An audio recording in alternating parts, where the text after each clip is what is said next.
Hello, it's April 6th, 2017. I'm Tony Smario, coming to you from my father, BroSal.org YouTube channel. I want to talk about a few of the things I see trending and what I think they mean. Starting to see a little bit of a purpose in this channel, the insights that are coming out of it.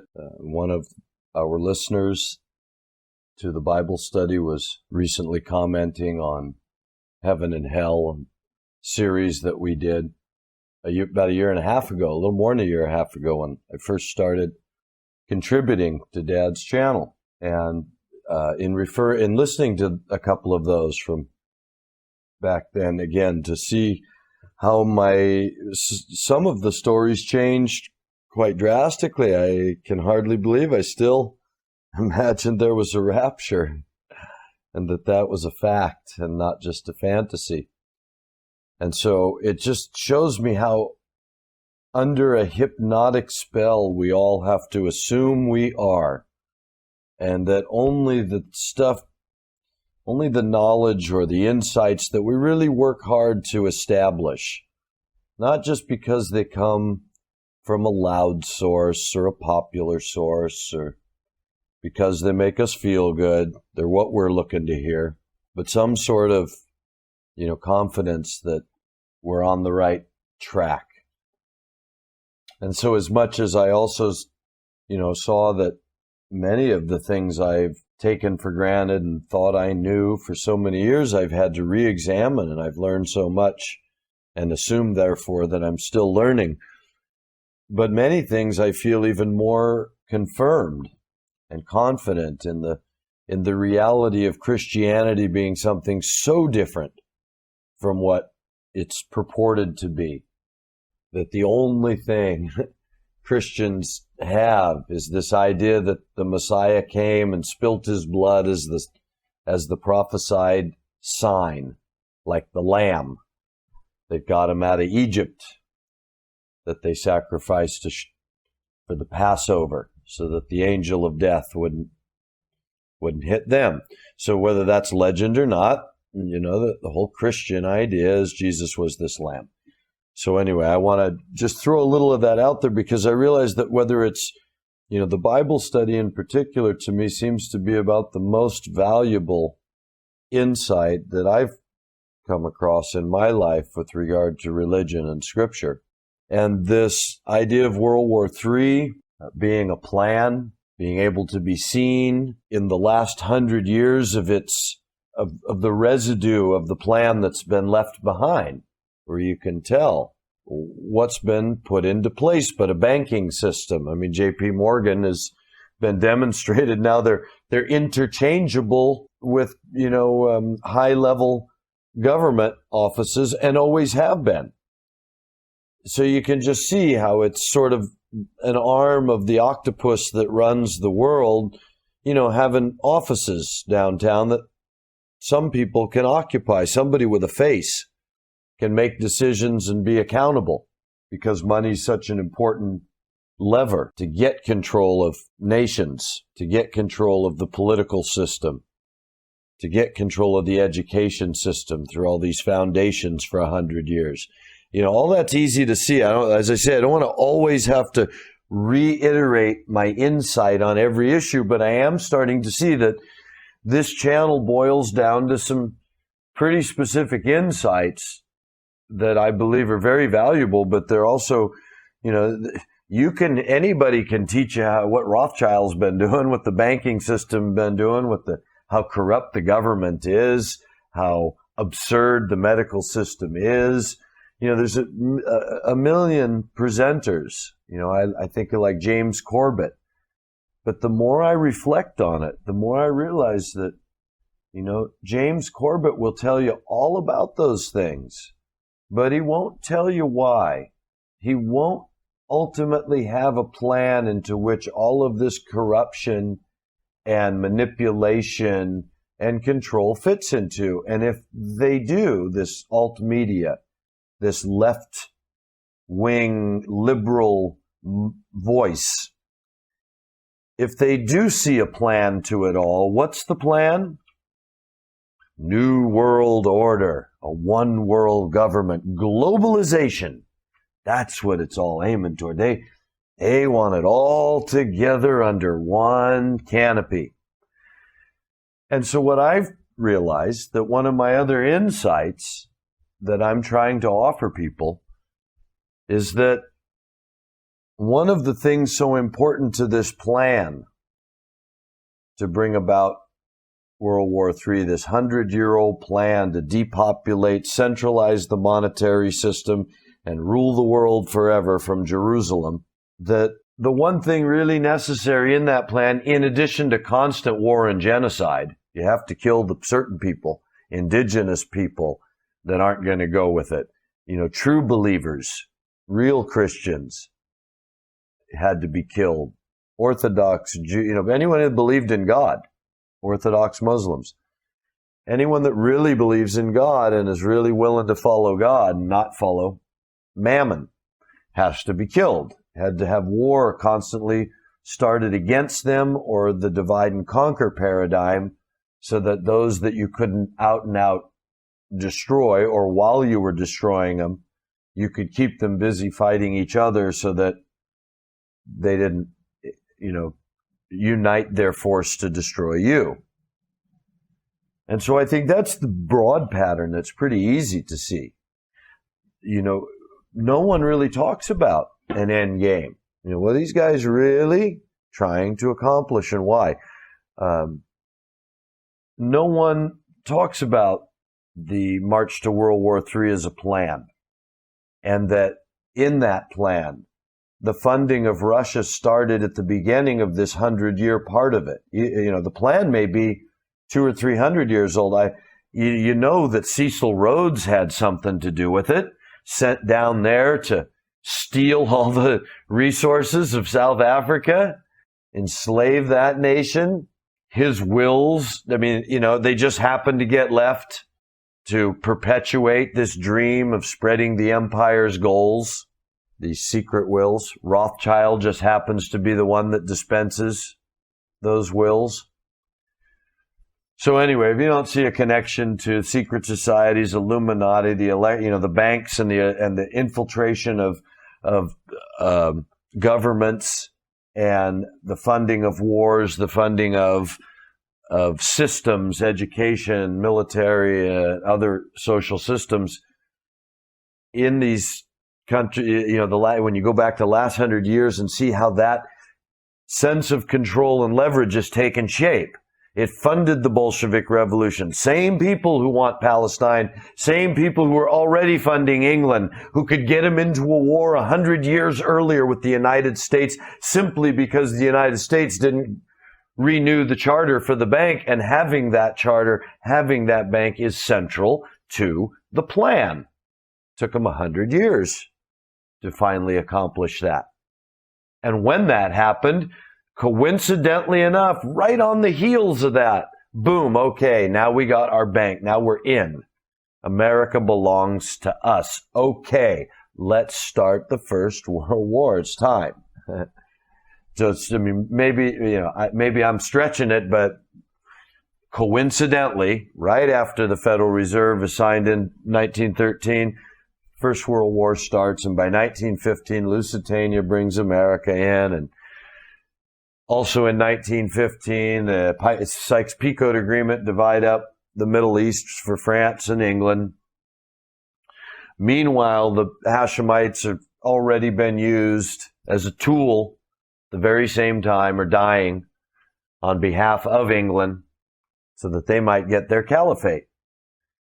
But instead, a Balfour Declaration comes out of all that a couple of years later, after the Hashemites are told, no, sorry, we made a deal with France. It's what it took to get rid of those awful Ottomans, so I'm afraid you'll have to just live autonomously within the jurisdiction of England and France. And so that's what's really going on behind the scenes, I believe, in the Sunni Arab world, is the Hashemite people that still have claim to that original agreement have a grievance there to say, hey, but now wait a minute, but that your Sykes-Picot Agreement wasn't meant to go on forever. And so now it's time to do what England promised it was going to do, which is the same bankers, see? Same banking system, whatever you call it. At the same time as all of that's going on in the 1920, I think it was, 1919, 20, 21, 22, all through that era, what's going on in that same territory? Well, the Kingdom of Saud's being funded by these same bankers. Now, why are you doing that if you intend, or if you just written the intention as England, this Balfour Declaration, we intend.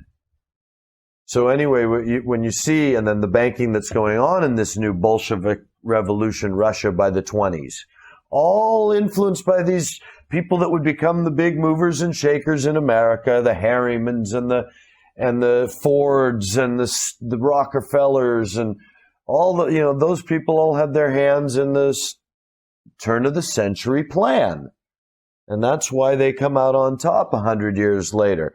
And I say the plan isn't globalization because they've had that for at least 100 years since they put the plan in action. England went out and colonized the world hundreds of years before that, right? England's been out there for 100 years before the plan starts, with the greatest navy ever seen, taken every port from India. I mean, right? They just everything, Australia to India. What didn't the English already possess?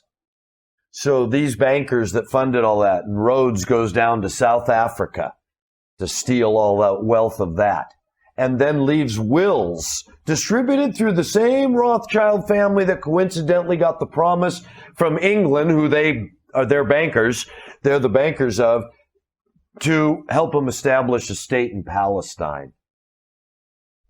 So, I mean, come on, it's like all these roads that point to Rome. They all point to Jerusalem. Something's going on with Jerusalem ever since the Crusades, it would seem. So, globalization, new world order, one world government, I say all of that is still, like, their idea of a new world order, I say, is after the Great War. So who cares who screams and yells and how much bitching and moaning and resisting you do?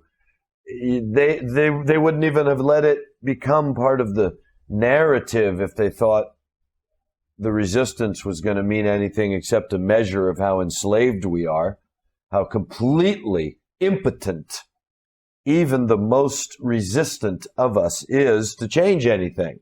I mean, you look on the media, even the really hot topics, pedophilia or the, Illuminati, the secret societies in government, all the stuff that sort of undermines what are these buggers really doing?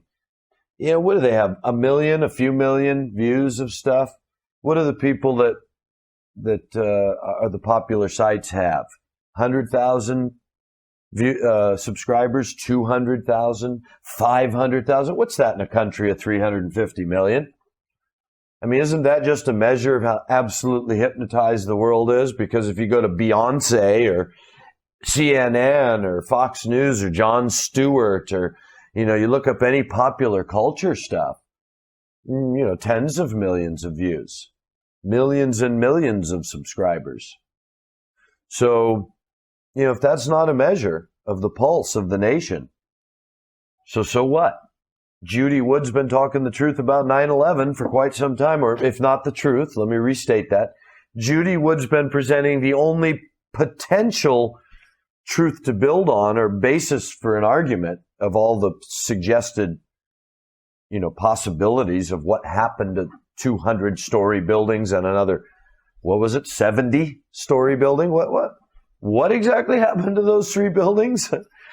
That left, holes in the ground rather than 50-story piles of rubble. It left a 3-story pile of gravel, pretty much, and turned the rest to dust. How'd that happen exactly? So nobody's really presented any explanation except for Judy Wood, and she presents one that's, got all sort of circumstantial evidence, coincidental, that seem highly coincidental, like the twisting of the metal into like a pretzel, which we don't know fire, we don't know how, that doesn't happen with fire. Explosion doesn't do that. What left these big beams twisted like a knot? Well, you look at some of the video of Tesla's experiments, and you see something similar that could be done without even getting the metal hot. So she shows all sorts of evidence of that. Paper all around that isn't burnt. Everything seemed to turn to dust, but paper didn't burn. So very interesting, boy, when you start looking at what the real evidence shows. But who does that? How many people? How many people even know who Judy Wood is in the whole 9/11 conversation? And how many people do anything but go, oh, yeah, Judy, she's got one of those, oh, yeah, what? Dust machine or what did it do to turn them to dust? You don't give it any credibility. Why? Every other explanation's the one makes no sense at all. None of the other explanations even have a basis to stand, and yet they're the ones that you get millions of hits, millions of views to go listen to something impossible. So one of my insights that I hope is, apparent, and perhaps someday, if we're able to get these insights out in general, people can find it. It's that one of the parts of the plan, if I'm right, about World War III being planned, and for 100 years, these wars being planned, the different infiltrations of governments being planned, the changing of history and education through the books, through the teaching of schools, all being part of a plan, which I say is not just my own idea. This is the evidence of my research.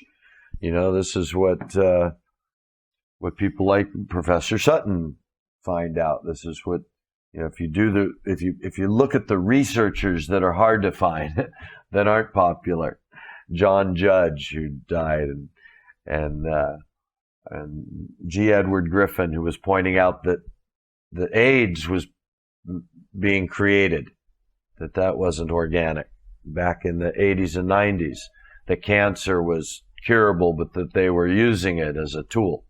So all these sort of, there's credible people that have been waving the flags of truth in their particular vein of research for a long time. But who listens? It's like me. Don't tell me that there's any other explanation for the, Christianity in Scripture, that what you see in the world is actually what it says. That's why we should reject Christianity, because look what it produces. That's obviously hypocrites. That's false. But yeah, aren't you surprised when you finally read the Scripture to find out that's exactly how God feels about it? If there's such a thing as God, and if the Scriptures are such a thing as valid or reliable in any way, the interesting thing about them isn't that they say, oh, look at Christians, they're God's people. Look at Jews, God loves the Jews. It's just the opposite when you actually read it. The Scripture actually says those Jews, God's people, Jew or Christian, are nothing but people that will not stay obedient, will not be disciplined, will not follow God, will not give up this life to follow God, but instead prefer to follow any other explanation that lets them be selfish and greedy and ego serving like everybody else. Why not? That's the natural thing. Why does our God have to say, don't be that way? Show what God really is by being different and sacrificing your life, sacrificing your comfort, giving everything you have to others, being a giver and a servant. It's funny, you don't hear Christians embrace Christianity, but that's the only Christianity I say that exists. So, imagine when your whole world has been turned upside down like that. That's what I'm starting to realize. So the insight I'm trying to bring is that it's turned upside down on purpose, if I'm right. It's the reason all our, if the people are running everything, why we wound up instead with all the media being owned by half a dozen corporations who we can see all live completely different than the people. They're billionaires. They, what I mean? They've seen to be liars. They go in and out of government positions. They make all the rules for themselves. They've incorporated life so that the people are nothing but a number. So it's funny that being representatives of the people, that's the way corporations have wound up. So important. Why? How could that be? So, you look at this, the way the media is controlled by the same group of self-interested people, and you see that that's all to plan. Very important. That what comes out of all this, I say, since radio, that was no accident that they let a military tool loose in the world. They didn't do it so that maybe it could be used against them. No possibility. They don't let us have nuclear weapons, do they? They don't let you go buy a tank. You can buy an old one, but not a fully equipped. You can't go to a trade show that Saddam Hussein could go to when he was still around, or that any of the people can go to today. The Jordanian king can go to a trade show today and say, "Ooh, yeah, give me 100 more of them laser-guided missile launchers." But you and I, an American, can't go to a trade show and say, "Give me one of them laser-guided missiles." I got a neighbor that really, I want to keep balance in my neighborhood, so give me one of those things. No, you can't do that, but they can. So, having everyone on a narrative, it's like my father and I were just talking about last night on the phone together. My father used to do magic when he was young. He was really, taken in by it as a child, and then really, as an adult, learned magic and used to do magic presentations for his friends, for the children. He used to mesmerize all of us with his ability to do the cups and balls and to pull a rabbit from a hat. And so, the idea of illusion, the idea of this Hollywood, Merlin's wand, is made of holly wood, the wood of a holly tree. Hollywood is illusion, right? They're not working magic. They're working the magic of illusion to keep us distracted while, and it's almost, the distraction is almost so Orwellian, or as my friend says, post-Orwellian, that it's like the story within us, the con within the con within the con, so that while you think you're on to the con, you're on to the con they put you on to get you into the deeper con that you're really on. And imagine if it goes even again, so that when you're really on to the con within a con, you're still within the con. It's very hard to open our minds to look at some sort of plan that rolls out that way, but it's also very hard to explain history any other way the last 100 years. The funding of all of these institutions at the same time that happen over the 100 years to bring about two wars which can really arguably be shown to accomplish little else in the way of the value of their expenditure than pushing forward this initiative to eventually take over the Holy Land, the Levant.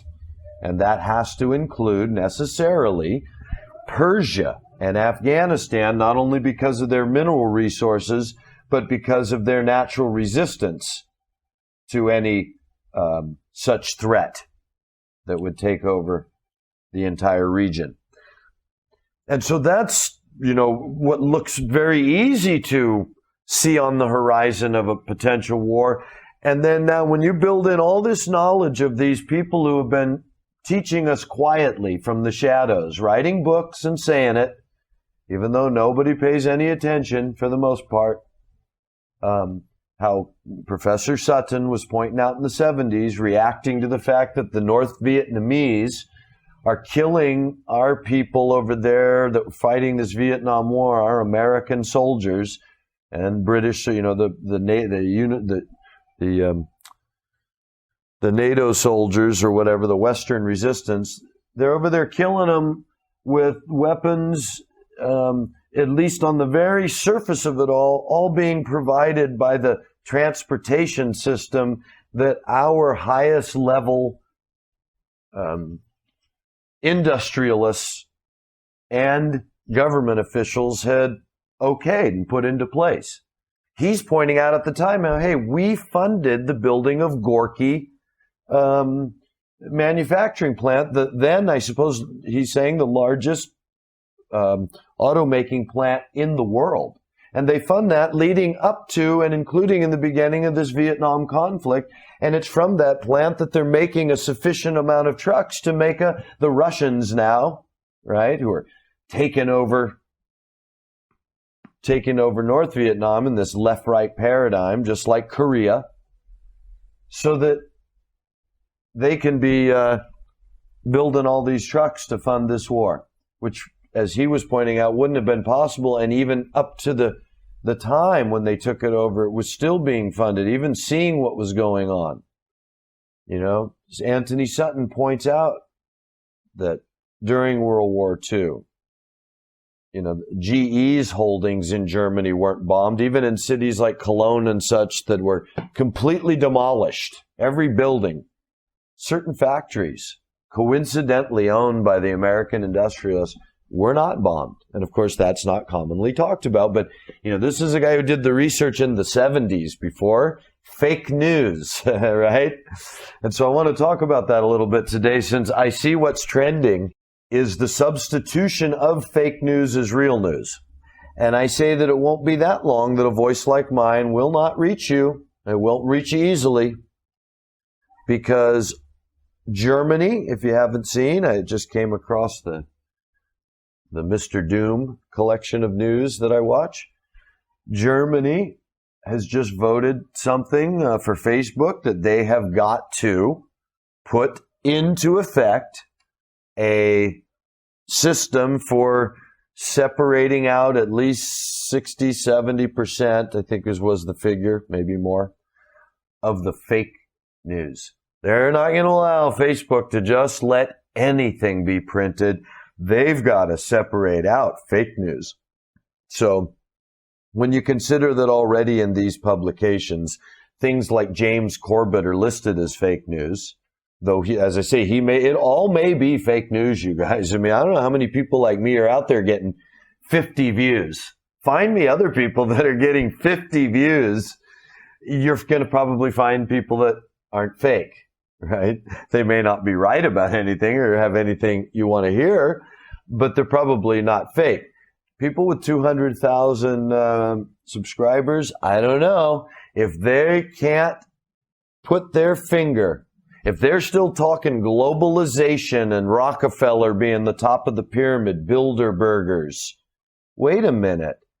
Why do these guys need to have meetings in public if they're the top of the pyramid? Why don't they have meetings that nobody, why don't they send a memo to each other and fly into some island? Nobody knows when. Nobody knows where. They just happen to show up at the same hotel in Monaco at the same time, or in St. Bart's for the big sailboat race. They're there anyway. I don't get all this Bilderberger sideshow to make themselves, trilateral group was clearly something started by Rockefeller on the surface to be something that could be yelled at and pointed at as to blame for the policies. Don't tell me that the highest level decisions are waiting for Rockefeller to sit together with some Oriental gentlemen and talk about what's best for the Orient. Those discussions must really take place in other places among the bankers that are thinking, oh, what are we trying to do over there? Okay, we need a program like this. Okay, well, let's get the Trilateral Commission together and then talk about the program. And so they already know they're on that board because they've sold out their people. I mean, come on, you don't start that until the 1970s. Your program's been going on maybe 200 years by then. I mean, right after America's founded, right after they fund the French Revolution in 1789, in 1791 they get the first bank charter in the United States, the one that Congress didn't want to renew in 1911. That caused us to go to war in 1912, that then was renewed again, the second bank, until Andrew Jackson got it kicked out. And then it wasn't until 1913 they finally got that grip.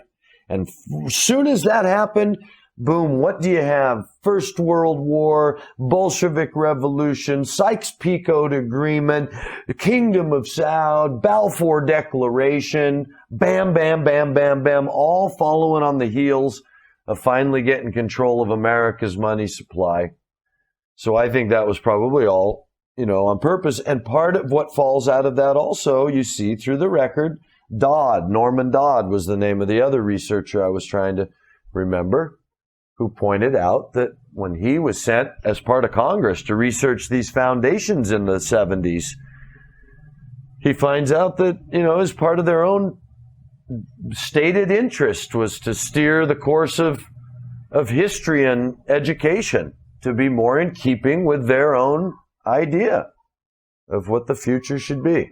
So, and then you can see how all their foundation funds these teachers' organizations. When you get to our modern day, you can't become a teacher. You can't get a certification. You can't be part of their system, just like you can't get a job without a bank account now. You can't even cash the check using your mom's account or your brother's or you have to have your own account to cash your check. So if you want a job, you have to get a bank account. To get a bank account, you have to sign on the dotted line that says you owe the IRS their portion of your pay. You agree. You don't owe it to them, but you agree to pay it.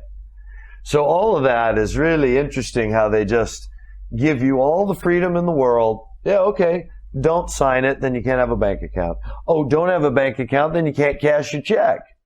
No, we can't pay you under the table. That's illegal. So as soon as you get rid of cash and go to electronic system, boy, don't you tidy that whole system up. Control. So to say that they need globalization, they need a designated room to run the world out of? Haven't they already had, didn't they make go watch the big stink they made about the United Nations finally coming online in the 40s after they waited so long after the League of Nations got shot down. Now the United Nations was going to rid the world of armed conflict and one world governance, security-wise and all that.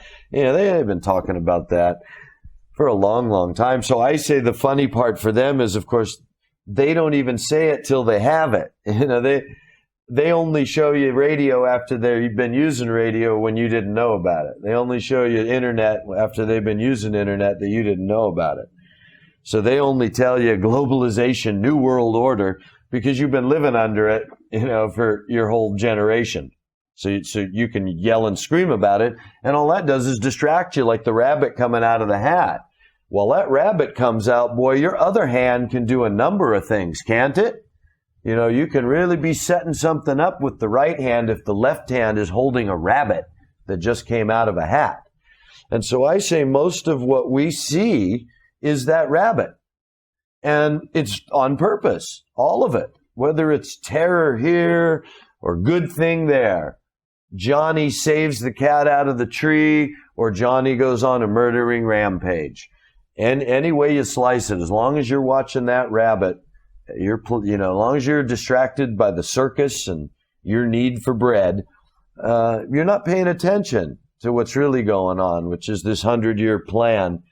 And, I see it coming out now. Some article was mentioned about the Temple Institute, Heritage Institute or whatever, with this third temple in Jerusalem. They just got a $550,000 donation to get them closer. And I think, that's really newsworthy, because $500,000 is enough to buy 3 marble stairs in nowadays, the cost of construction on something that's probably, going to cost $50 million, $500 million or something like that. They got a $500,000 donation.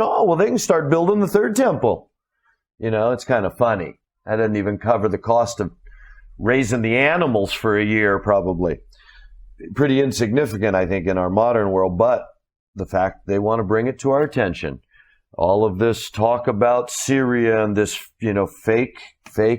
Sorry, you guys. If they're killing people with sarin gas, it certainly wouldn't be Assad at this point, who's by all intents and purposes up until this point, winning the war, winning even the political war where they're talking about now where it was unheard of. Assad had to go. All of a sudden, they just a week or two ago started talking about, it's possible that, Assad could be part of a transition to a democratically elected government. We can entertain that. Oh, but not now. Now Trump's on TV. Oh, you're murdering children.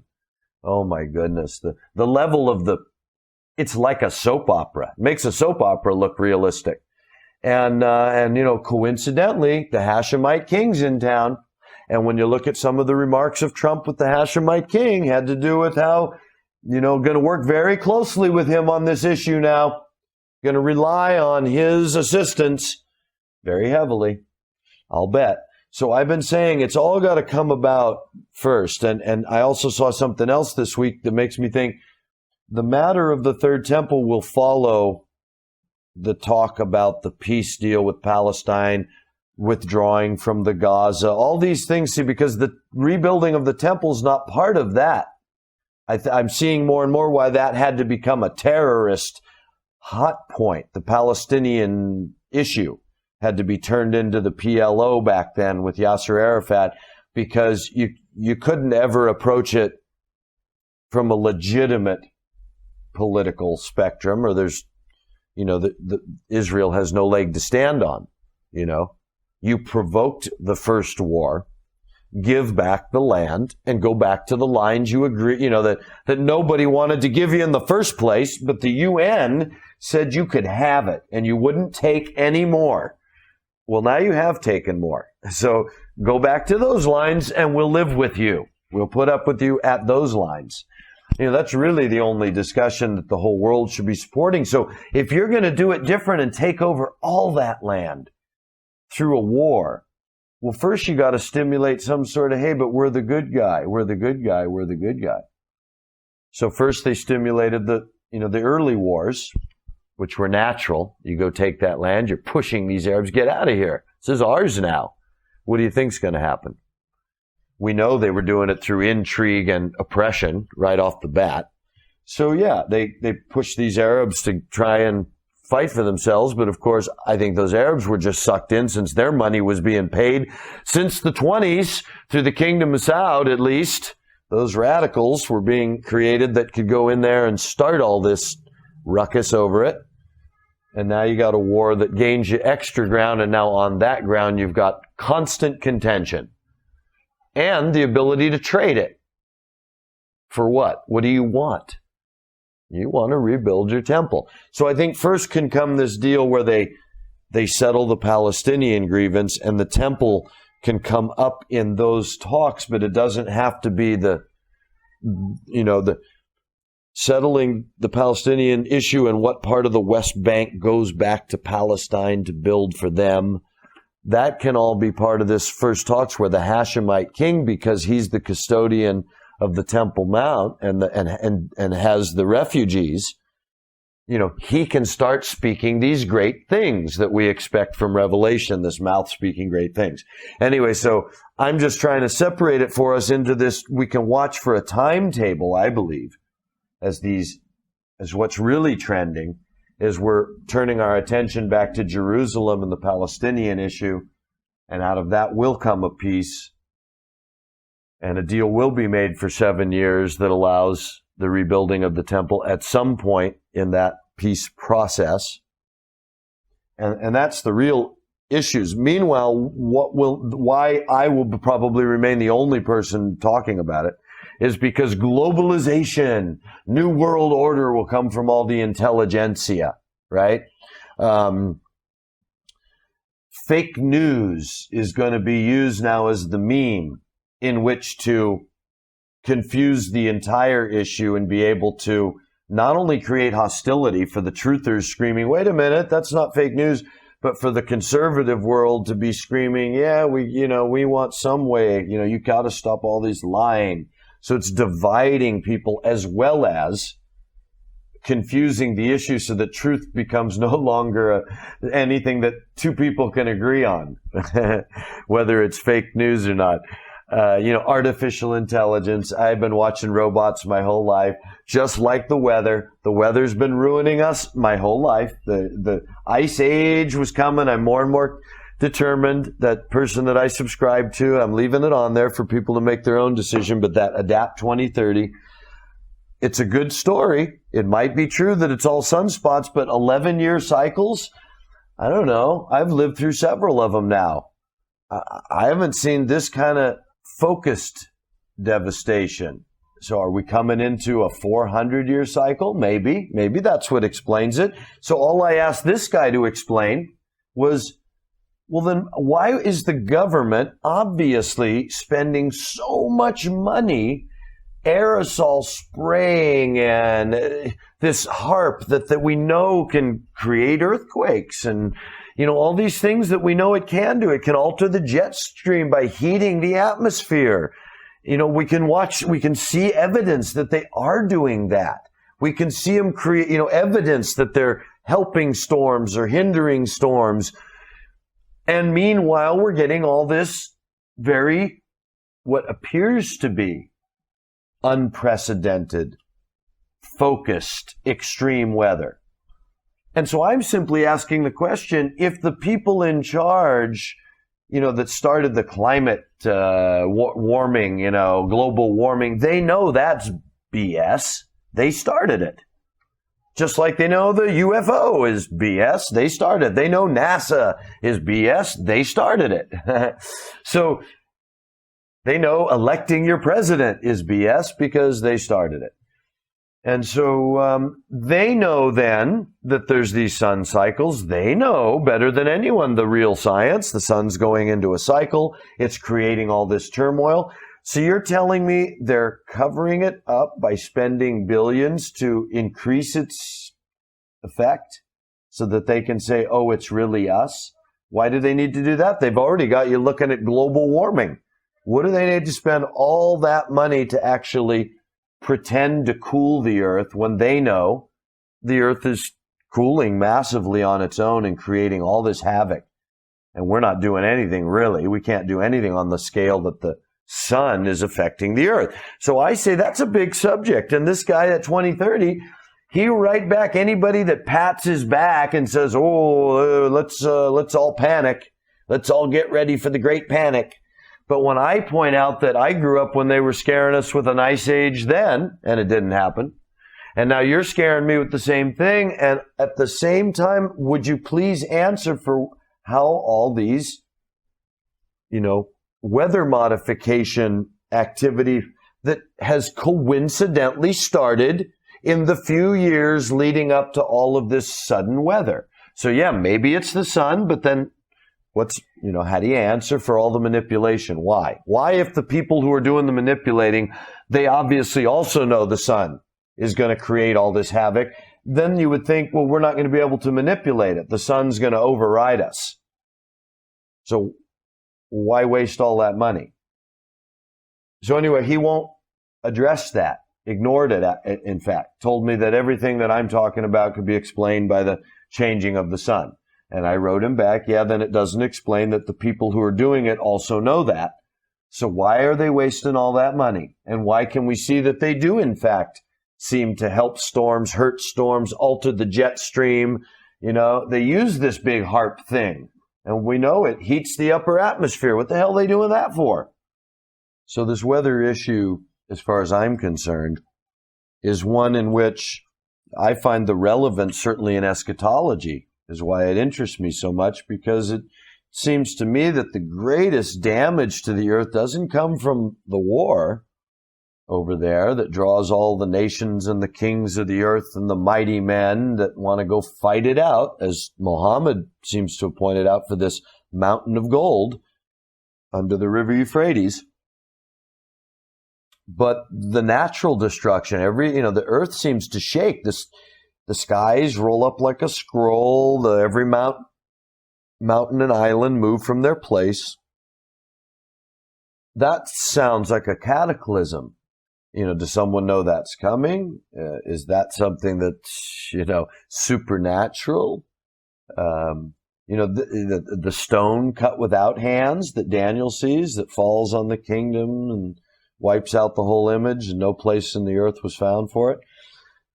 This is another question, for me on that eschatological view, where what might be coming with regard to weather, earthquakes in diverse places, famine, all that is part of the prophecy of this end time period. So that trending is part of what's really going on. And I would expect them to be pulling the wool over my eyes about everything.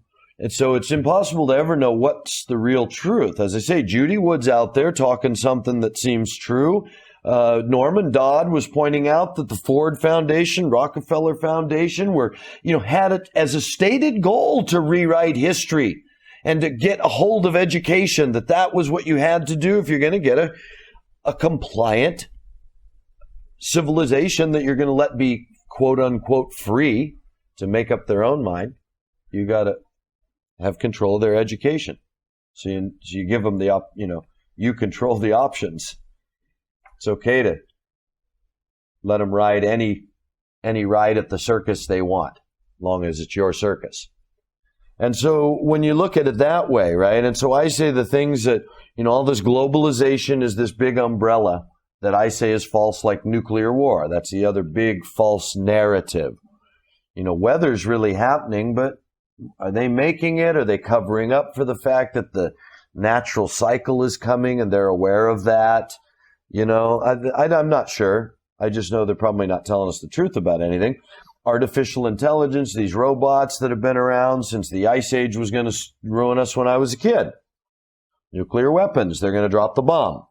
Russia's been our great enemy all along, Russian hacking. And yet, everybody that's done the research seems to know that we funded the Bolshevik Revolution. We meaning the same people that funded the takeover of America, same people that funded the takeover of Palestine, same people that fund the international monetary system and the takeover of nations through the funding of money, enslaving of nations to the funding that keeps them in power.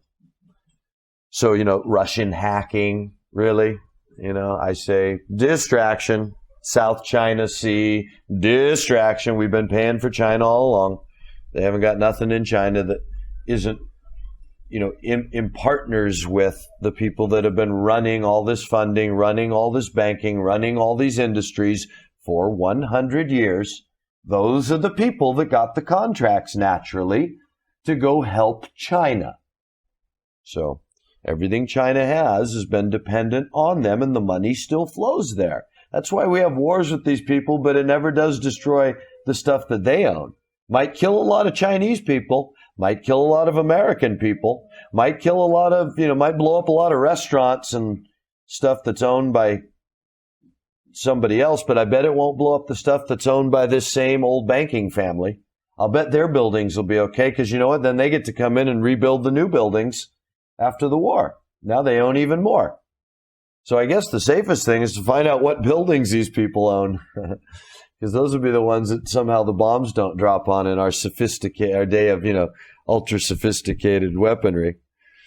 So yeah, North Korea, I can't stop laughing at North Korea when you consider that just like the Vietnam thing, North Korea is an even more recent manifestation of this red team, blue team paradigm, where the American-funded Russian arms buildup, American-funded Russian boogeyman communism creation, being created side by side next to the blue team, NATO, America, with their so-called democracy for the world, their so-called freedom to be debt slaves rather than political slaves. Yet North Korea was created out of that, union as the red team, funded there by Russia, who's funded by America, so America could fund South Korea as the blue team. And if you don't see the world that on some level it's that cut and dry, do the Koreans know it? Of course not. Do the Americans know it? Obviously not. Who knows it? Who knows it besides me and about 50 of you out there, it seems like, or maybe less. Who knows it? Who knows this is true? You know? So that's how I feel that's my insight to offer, people, is that everybody else is chasing a red herring. They're chasing part of this narrative that leads nowhere, because that's where it's supposed to lead. Wool over your eyes. You're supposed to be just counting plenty of sheep while you go to sleep, like a hypnotic dream. Sheep jumping over the moon for you. The cows over the moon, but anyway, they're wolves in sheep's clothing is what they are. So yeah, Iran, I think we can look forward to the fact that what will eventually have to come is Israel being threatened more directly, if not at some point the false flag that sets it all off, blamed on Hamas and Hezbollah. That, will come in its appropriate measure and time, right? When it's time to set off the great war, it will be the great thing blamed on them. If in the meantime they need little things to keep stimulating the hostility and present the fear, then, that's the outlet that's been created. ISIS, I love how ISIS, though, they just, 60 people were killed. I love the numbers in this war. Years ago, there were 30,000 of them or something like that. I don't know where they all fled to. A few thousand went back to Europe, this and that. Where's the 30,000 of them fighting it out to hold this city? They just showed me a headline where 60 of them were killed, 60. Boy, that's a force. I'm sure glad we've let ISIS terrorize the world. But hey, we knocked out 60 of them recently for all this money. So I wonder how many are going after the 60, What's it, a battle of 500 on 500? How come there's not even a picture of a group of 10 of them ever that really look like dead people that died in battle with a dirty ISIS uniform? I've never seen a dirty ISIS uniform. Oh, gosh. And poor Egypt, just...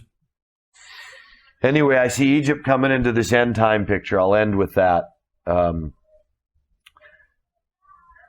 The IMF, fortunately for Egypt, has just loaned them $12 billion because, see, they're trying to get off the dollar, because that's, of course, proven so good for countries.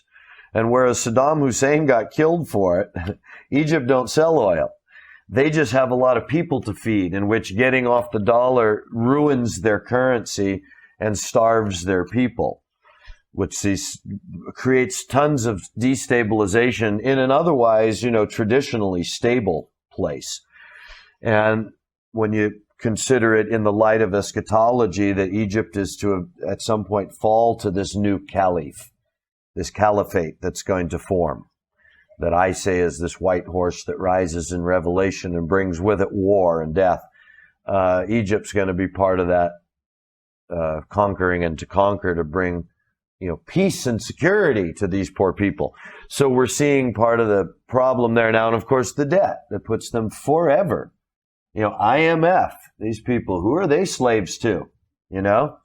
International Monetary Fund loaning them $12 billion. Ask how good it went in Greece, to get off the dollar. Boy, does that sound great for the people of Egypt. So this is how they do it, over time. Once you've infiltrated people's countries, you're able to turn these policies against the people. Not just because you're against the people, but you don't want to feed and give all the resources to the people. You eventually want a lot less people, and you are the gods of the earth. You will control the resources. You will forever take care of the people like a good God in your new world order.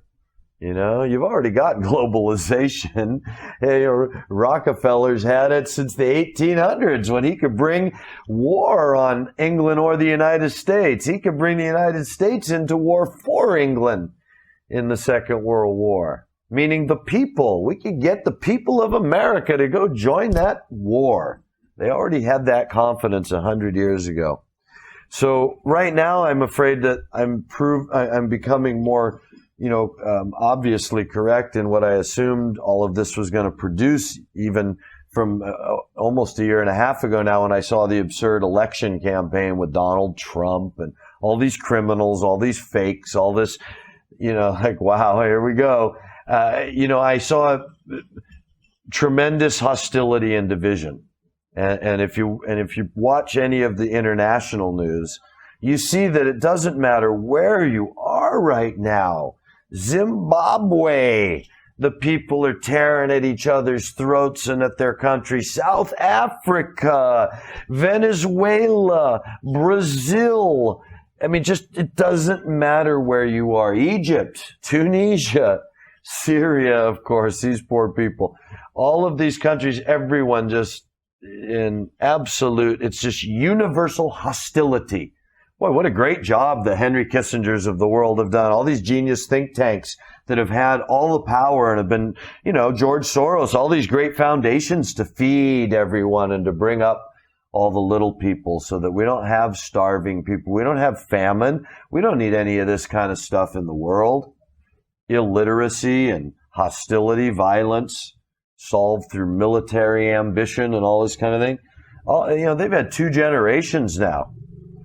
And the fact that we even have all this universal hostility shows what a failure in education it would be if you consider, that they had all this opportunity and the psychological understanding of how to sort of create a population that didn't seek answers in hostility, but in almost like a Greek philosophical debate, right? Willing to just patiently debate the issues forever rather than jump to a side that was willing to fight violently for an answer.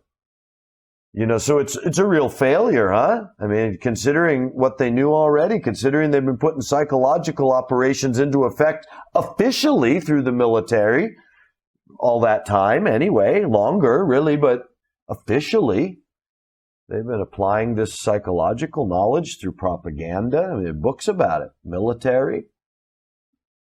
So it's interesting that with these great plans, all this money, all these think tanks, that we're going to help rid the world of military conflict. And instead we have universal hostility and, military conflict is the real answer. So darn it, darn it.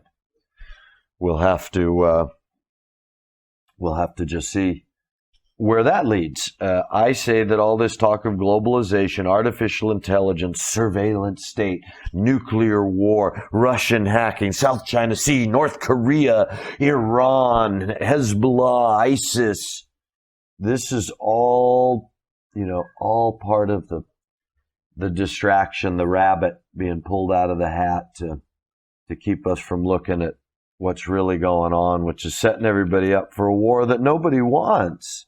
No one in their right mind would continue with these policies, but they have to keep it in a fervor, right? Like the way you bring a bridge down by getting everybody to stomp in unison. I forget what that vibration's called, but if you could get everybody to stomp all in unison, the vibration could be so strong, like an earthquake, that you can bring down a bridge. It's I think that kind of psychology. You have to have everybody's emotion and viewpoint in such a particular light, a particular vibration, that everyone's hostile, everyone's on edge, everyone's suspecting, everyone's fearful. And so I think all that's part of the plan of why the news doesn't matter what they talk about, it has to be sensational. Has to be. Every flood is about, it's nearly caused several deaths already. Not, thank the good spirits wherever they are. There's been no deaths. It's just a good old rain. We'll pick up the pieces. Everything's fine. No, you don't want people to feel that way about it. A devastating rain has hit. There's been nearly several people killed already. Experts expect that the devastation has not ended. Everything has to be presented to us that way. Why? That they don't know what they're doing. All this study, all the power coming over airwaves, owned by just a few corporations, and it's all just, it doesn't matter. It's all for the money. It's all for the money. It's all for the money. I love hearing people say that. Globalization, New World Order, all for the money. Wait a minute. What happens when you already have the money? What happens when you already are globalized in your own effect? Just because your name isn't on every flag, the flag isn't the same color in every country. Wouldn't that be a great cover story to cover for the fact that you already own every country? By keep fighting over the fact, you're not going to put your flag in my country. Okay, you're right. We're not going to. We're just going to keep funding the leaders of your country to sell all the resources to us for pennies. I mean, that's what you can see has been going on if you bother to, if you can get your mind beyond the hypnotic effect of what's been fed to us. So anyway, thanks for being here. And I appreciate that there is this small group of people that seem to hear something different, hear a truth where the rest of the world, simply hears a bunch of noise. But I think you guys are the ones that, I don't know whether it's your hearts are pure or your brains are just functioning, but it's nice to have people whose eyes are open, and those of you who are still questioning it, please, keep posting your questions or doubts or disagreements. I really love to hear the argument, especially where people, accuse me of either going too far or not far enough, because I need to look at that to make sure that that my own position is clear. Perhaps I do go too far on some points because I simply haven't examined it. Perhaps I don't go far enough on others because I haven't, researched far enough. So any comments to me are enlightening, whether you agree or disagree. But I hope that it continues to be a unique and valuable resource for those that are that I can see now are really putting life to the test and trying to find answers. So anyway, I appreciate you being out there. Talk to you soon.